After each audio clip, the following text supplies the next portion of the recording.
If you are Asian American, Hapa, I got some tea for you. If you got Asian people in your life that you love, you may want to listen to this too. So I booked a flight for my grandma on JetBlue. And when I get her to the airport, mind you, 2 hours before her flight takes off, these people at the airport continue to tell her it wasn't her flight. She wasn't supposed to be there. They refused to let her board.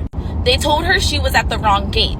Then they proceeded to lie to her and gaslight her and tell her that it's her fault she missed her flight because she had a screenshot of her QR code instead of the app on the phone, and her flight changed and she wasn't informed because she didn't have that app.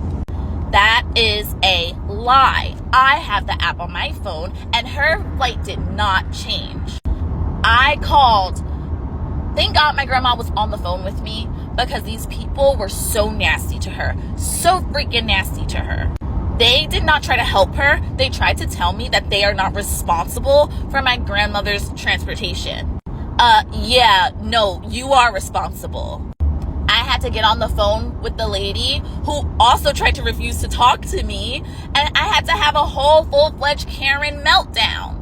Then I called JetBlue, obviously, to make a complaint, and guess what? I was dismissed and told, oh, go file a claim, and we're not going to reimburse you because we rebooked her flight. That's it.